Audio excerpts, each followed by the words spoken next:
Hola a todos y bienvenidos a la tercera parte, no sé cuántas, pero esto es como más post edición de consejos para, no tanto para grabar, pero más bien como para tu podcast. Estuvo bien pro, ¿no? Es que lo tengo siempre aquí en la, atrado en el escritorio y bueno, ya nada más lo jalo.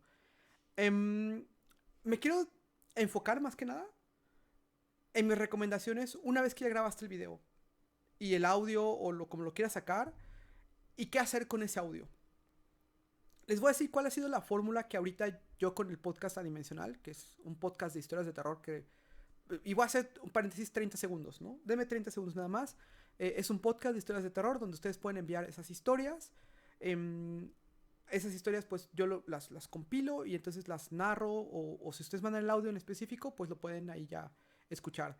Entonces lo pueden encontrar en iTunes, lo pueden encontrar en Evox, lo pueden encontrar en Google Podcast con alguna aplicación, está en YouTube, está en Spotify y ese es el punto. Entonces podcast adimensional, podcast de terror, también de repente hago con Exjapan hablando de otros temas, pero bueno, ese es el chiste. Tienes que disponibilizar tu podcast en la mayor cantidad de plataformas. Hay un error que mucha gente hace de estos podcasts y es que ellos creen, y muy respetable, pero están mal, ellos creen que donde ellos escuchan el podcast es donde tiene que estar y no se preocupan por diversificar. Y hagamos el ejemplo, hace mucho tiempo Apple era el estándar en podcast. No había ninguna otra plataforma tan bien diseñada para los podcasts. Pero realmente ni siquiera Apple hospedaba tu podcast. Tú tenías que hospedar en otro lado y solamente poner el feed ahí. Afortunadamente el tiempo le ha enseñado a Apple que no está hecho de oro y que la gente y Android es bastante competencia para toda la plataforma. Y bueno, hoy en día ya es muchísima la diversificación. Hace 5 años todavía está el meme de lo vas a poner en Evox. Y hoy creo que realmente Evox es una de las mejores plataformas para colocar tu podcast. Paréntesis de nuevo. ¿Por qué la gente dice iVox? No lo entiendo, es una plataforma española, es Evox. De hecho, si tú escuchas la publicidad del mismo Evox, Evox se pronuncia a sí mismo como Evox, nunca como iVox, pero bueno, ya, saliendo de ese paréntesis. Um, Evox es una plataforma española, bien que mal, es gratis, tienes, perteneces al directorio de podcast, entonces como que te empiezas ahí a codear con todos. Pero te da la capacidad también de ese feed, ese RSS, digamos, esa extensión de la dirección de tu podcast que los bots saben leer, para que tú lo inyectes, por ejemplo, ya en iTunes, para que lo inyectes en Spotify. Ahí ya te puede mantener. Y funciona muy bien en un principio. Tal vez después ya necesites algo más avanzado en hospedaje. Pero iVoox te da muy buenas estadísticas. Te da estadísticas de cuántas personas te escucharon, de qué país te escucharon, cuál es dependiendo del episodio, que te diga cuántas descargas tuviste y lo puedes poner en cuánto tiempo, en 7 días, en un mes, en toda la vida. Entonces, la verdad se me hace muy interesante y muy dinámico lo que te da para una persona que no está dándole nada a iVoox a cambio. Em, entonces, creo que la diversificación es muy importante. Hace algún tiempo hablaba sobre este tema, pero también vale muchísimo, muchísimo la pena ponerlo en YouTube.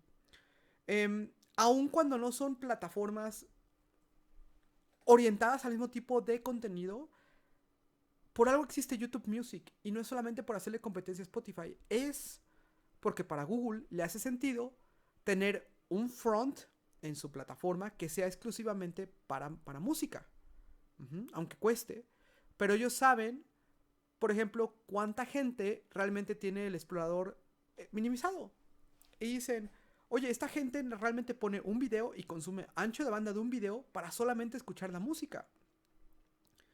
Ustedes si hoy en día quieren una canción y están en su computadora, tal vez abren Spotify. Pero hay una posibilidad muy alta de que abran YouTube y pongan la canción de la música. De hecho, si lo quieren con lyrics, lo quieren con los subtítulos o con las letras, si quieren ver el video, si quieren ver covers. Es decir, o sea, YouTube simplemente en audio está muy cañón. Y nadie la va a mover durante mucho tiempo. Hay gente que de repente escucha o ve videos, y vamos a hablar de este podcast paranormal, ¿no? Ve videos de Dross, Pasillo Infinito, que son muy buenos canales en el sentido del contenido que dan. Hay muchísimos, ¿no? Por ejemplo, también está Chills, a mí me gusta mucho Chills, y Dark Five. Veo muchísimos de esos canales, entonces por eso me saltan algunos ahorita a la mente. Em, y el paso natural para esas personas que se sientan 10 minutos en su sillón a ver eso es, oye, pues tengo 10 minutos, tengo 15 minutos, pues voy a empezar como que a picarle a ver. Y entonces de repente hice un podcast, bueno, pues lo pongo, estoy trabajando, ya me cansé de escuchar pura música, voy a poner otra cosa, estoy en el trabajo.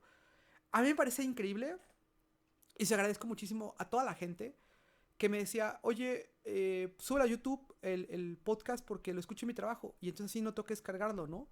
Es muy dinámico en ese sentido. Si no es entrar a una página, a la página de tu podcast, descargar el archivo, chutarte la publicidad de alguien. Entonces, en otro es, a ver, agarro YouTube, pongo este episodio, ¿dónde me quedé? Aquí, desde mi casa agarro, vuelvo a entrar, veo dónde me quedé, y entonces lo pongo en mi coche o lo que sea, ¿no? Entonces, no subestimen que a veces los medios parece ser que no son los adecuados, pero funcionan. Y la verdad es que creo que funciona bastante bien. Ahora, pues sí tienen que hacer la suma de cuántas personas lo vieron en YouTube y cuántas personas lo escucharon en Evox. Pero realmente eso es mínimo versus la diversificación posible. Porque los algoritmos de cada una de las plataformas funcionan diferente.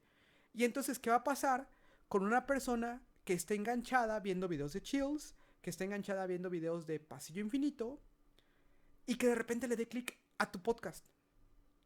YouTube va a empezar a asociar, oye, hay una correlación entre esta persona siempre consume esto y ahora está empezando a consumir esto. ¿Y sabes qué? Que si se está quedando la hora y media o la hora que dura el podcast, se lo está chutando. Eso te da retención así altísima. Te da muchísima, muchísima retención. Y si algo le gusta a YouTube es la retención en los videos. De esa retención pasan otras cosas. Si la persona se quedó todavía más tiempo en YouTube, todavía te da más puntos extras. Porque quiere decir que una persona que inicia su sesión viendo tu video o tu audio en YouTube y de ahí salta a otro video y sigue, es una persona contenta para YouTube. Es una persona que el video fue muy satisfactorio y decidió ver otras recomendaciones, saltarse otras cosas. O sea, es un algoritmo muy complejo. No nomás es agarro, lo subo, veo que tiene 5 views y ya. Y les va a dar una herramienta a ustedes como creadores de contenido que no tienen en otras plataformas. Porque simplemente no existe. Fuera del streaming de Spotify, que no existe tampoco esa funcionalidad para los creadores de contenido, es el hecho de saber la retención y cuándo perdiste a una persona que escuchó tu podcast. En promedio.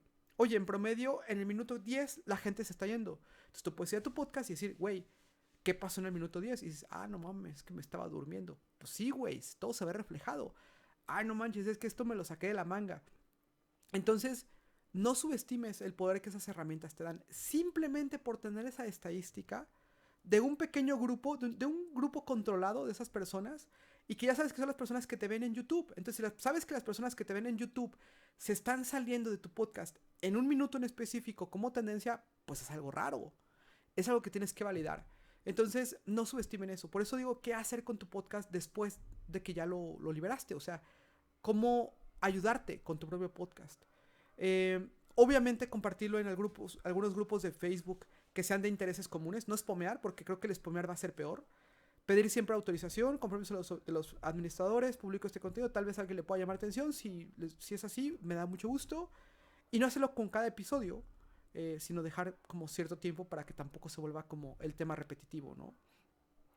Entonces, esas serían mis recomendaciones básicas sobre un nuevo podcast y qué hacer con un nuevo podcast. No sé todo, simplemente es lo que yo he aprendido durante estos tiempos. Si alguien tiene más consejos que me pudiera dar a mí, o sea, muchísimas gracias, lo acepto con los brazos abiertos porque tal vez estoy bajo de ideas, ¿no? Tal vez me gustaría, y dígame si eso es interesante, que ponga aquí las estadísticas de qué se puede ver de un podcast como Podcast Adimensional. Del tema de registros, cuántas personas lo escucharon, de qué países son, y cómo se ve eso comparado, por ejemplo, con YouTube, y cómo se ve comparado, por ejemplo, con Spotify. Tal vez eso sí sería como interesante que lo analicemos en un video posterior. Pero bueno, señores, por el momento será todo. Muchísimas gracias por quedarse hasta esta parte del video y pues un abrazo a todos.